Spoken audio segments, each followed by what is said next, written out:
Assalamualaikum warahmatullahi wabarakatuh. Alhamdulillahi rabbil alamin. Allahumma sholli ala sayyidina Muhammad wa ala alihi wa ashabihi ajma'in. Amma ba'd. Apa kabar anak-anakku sekalian?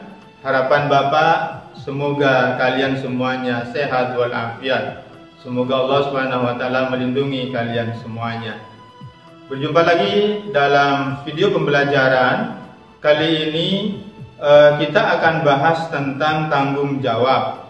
Kalau pada video sebelumnya kita lebih fokus bahasannya dengan pembahasan bekerja keras, tapi kali ini kita akan fokus pada tanggung jawabnya. Untuk memulai materi ini, kita akan tilawah Quran Surah Al-Hasyr ayat 18. A'udzu billahi minasy syaithanir rajim. Bismillahirrahmanirrahim. Ya ayyuhalladzina amanu taqullaha wal tanzur nafsum ma qaddamat lighad. Wattaqullah innallaha khabirum bima ta'malun. Wala takunu kalladzina nasullaha fa'ansahum anfusahum. Ulaika humul fasiqun. La yastawi ashabun nari wa ashabul jannah. Ashabul jannati humul faizun.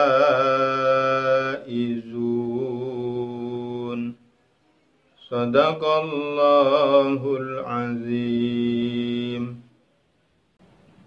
Anak-anakku sekalian, semoga Allah Subhanahu wa taala memberikan berkah dan rahmatnya kepada kita semua. Selanjutnya, apa yang menjadi kompetensi dasar dari materi ini? Bisa menganalisis perilaku tanggung jawab dalam kehidupan sehari-hari. Peta konsep dari bahasan materi ini adalah definisi tanggung jawab, dalil nas tentang tanggung jawab, pandangan Islam tentang tanggung jawab itu, dan bagaimana hikmah daripada orang yang bertanggung jawab itu, dan yang terakhir adalah contoh tokoh teladan dalam tanggung jawab.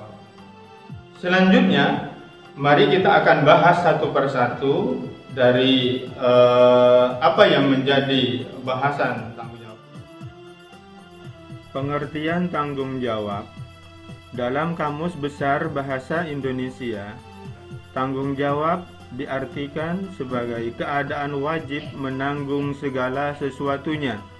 Kalau terjadi apa-apa boleh dituntut, dipersalahkan, diperkarakan, dan sebagainya.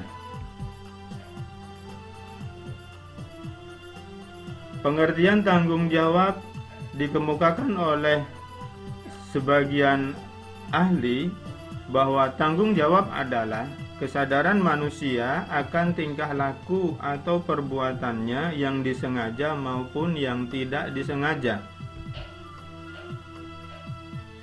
Bagaimana tanggung jawab di dalam Al-Quran?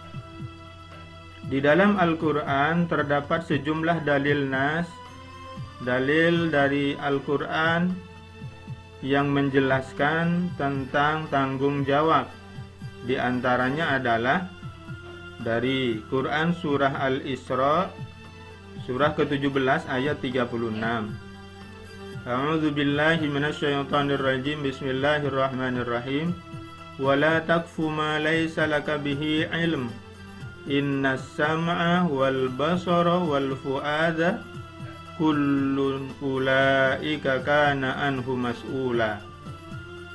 Dan janganlah kamu mengikuti sesuatu yang tidak kamu ketahui, karena pendengaran, penglihatan, dan hati nurani semua itu akan diminta pertanggungjawaban. Di sini Allah Subhanahu wa taala menjelaskan bahwa tidak ada manusia yang tidak mempertanggungjawabkan segala sesuatu bagi dirinya. Pendengarannya digunakan untuk apa? Penglihatannya digunakan untuk melihat apa? Dan akal pikirannya digunakan untuk memikirkan apa? Semuanya akan dimintai pertanggungjawaban. Seluruh anggota tubuh kita juga akan dimintain pertanggungjawaban. Yang kedua, di dalam Quran surah Yasin ayat 12, Allah Subhanahu wa taala berfirman, "Inna nahnu nuhyil mauta wa naktubu ma qaddamu wa atharahum wa kulla syai'in ahsaynahu fi imamin mubin." Sesungguhnya kami yang menghidupkan orang-orang yang mati, dan kamilah yang mencatat apa yang telah mereka kerjakan dan bekas-bekas yang mereka tinggalkan, dan segala sesuatu kami kumpulkan dalam kitab yang jelas, Lauhul Mahfuz. Di sini Allah SWT menjelaskan bahwa apa yang dilakukan oleh manusia pada saat dia hidup, lalu apa yang dilakukannya itu tertinggal, meninggalkan jejak, dan dilakukan oleh orang-orang sesudahnya, maka semua akan nanti dimintain juga pertanggungjawaban di hadapan Allah Subhanahu wa taala. Yang ketiga, disebutkan di dalam salah satu hadis yang cukup panjang.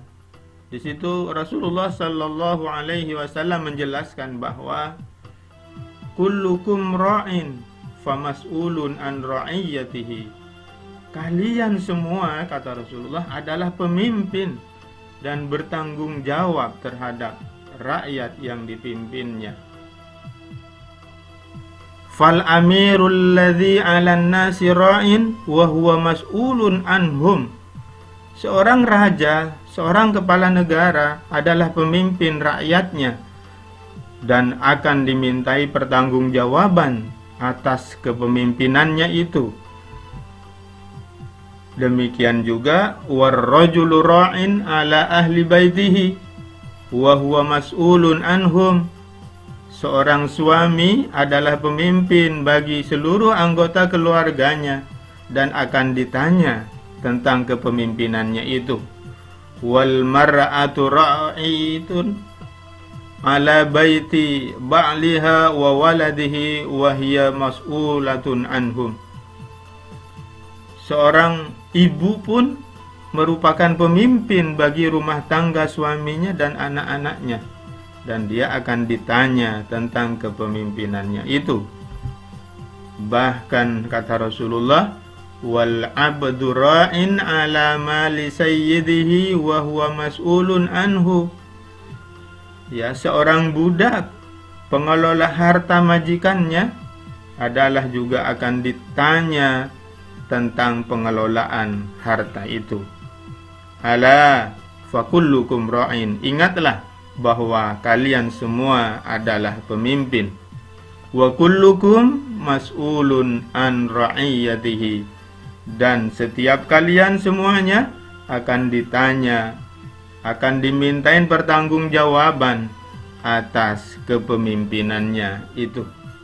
Selanjutnya, bagaimana pandangan Islam tentang tanggung jawab? Islam telah memberikan penjelasan yang cukup panjang lebar tentang tanggung jawab. Yang pertama, tanggung jawab dalam Islam itu erat kaitannya dengan kedudukan manusia sebagai khalifah fil ardi. Bahwa Allah Subhanahu wa taala menciptakan manusia itu sebagai khalifah fil ardi, artinya adalah sebagai pengganti Allah di muka bumi untuk menegakkan hukum-hukum Allah Subhanahu wa taala. Allah berfirman, "A'udzubillahi minasyaitonir rajim. Wa idh qala rabbuka lil malaikati inni ja'ilun fil ardi khalifah. Dan ingatlah ketika Tuhanmu berfirman kepada para malaikat, sesungguhnya aku hendak menjadikan di muka bumi ini khalifah, artinya pengganti. Nah, ini adalah tanggung jawab manusia yang dibawa dari sejak Allah ciptakan, dari sejak Nabiullah Adam alaihissalam ciptakan, maka tentu anak cucu keturunannya adalah membawa tanggung jawab itu juga. Selanjutnya, yang kedua, tanggung jawab dalam Islam itu sangat erat kaitannya dengan amanah. Dan amanah terbesar manusia itu adalah syariat Islam, hukum-hukum Allah, perintah dan larangan Allah Subhanahu wa taala. Allah Subhanahu wa taala berfirman, "Inna aradna al-amanata 'ala as-samawati wal ardi wal jibali fa'abayna an yahmilnaha wa ashfaqna minha wa hamalaha al-insan innahu kana zaluman jahula." Allah berfirman, sungguhnya kami telah menawarkan amanah itu kepada langit, kepada bumi, dan kepada gunung-gunung. Fa'abaina, semua mereka enggan untuk memikulnya.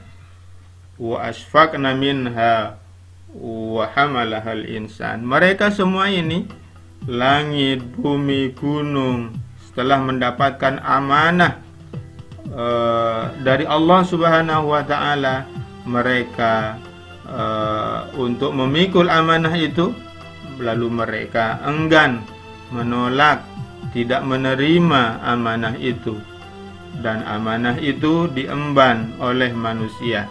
Wa hamalahal insan innahu kana zaluman jahula. Sungguhnya, kata Allah, manusia itu adalah zalim, ya, dan bodoh. Nah, anak-anak sekalian, artinya apa?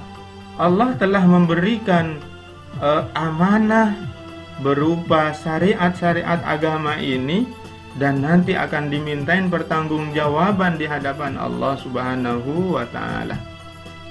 Yang ketiga, Islam berpandangan bahwa setiap orang itu bertanggung jawab atas apa yang telah diperbuatnya.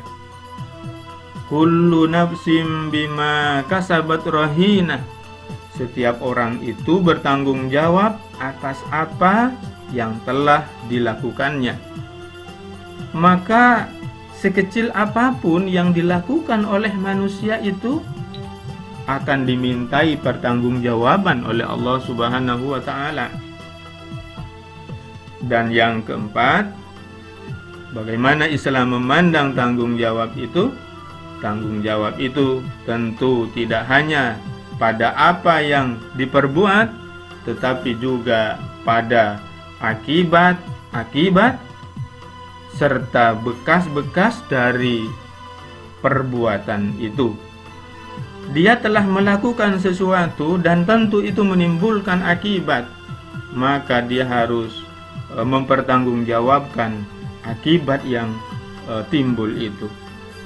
Lalu kemudian dia meninggal dunia, apa yang dilakukannya itu ya tertinggal, ya, meninggalkan bekas jejak, maka bekas dan jejaknya itu juga akan dimintain pertanggungjawaban oleh Allah Subhanahu wa taala.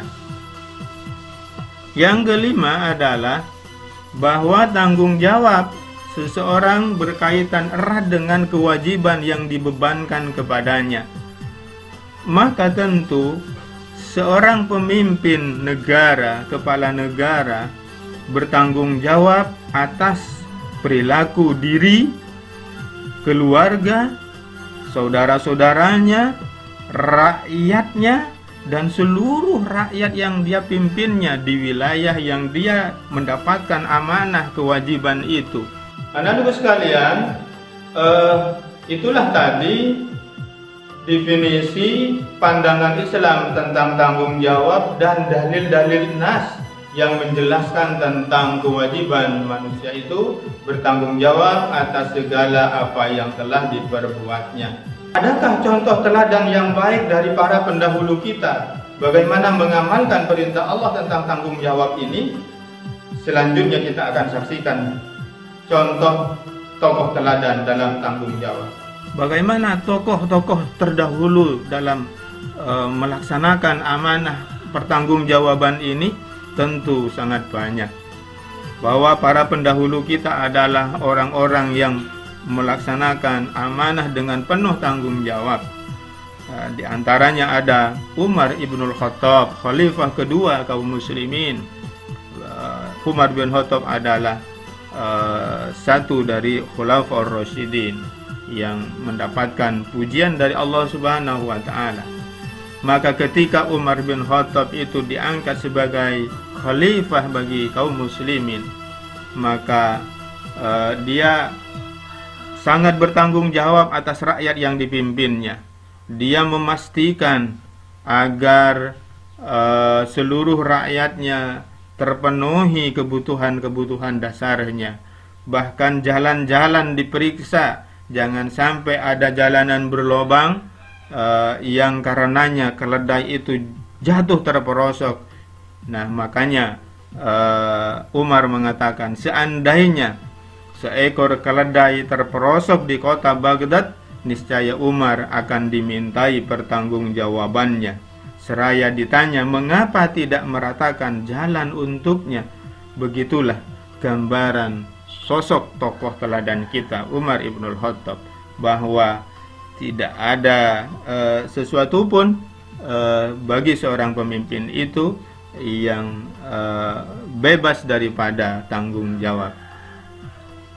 Yang kedua, kita juga mengenal sosok Umar yang lain, yaitu Umar bin Abdul Aziz.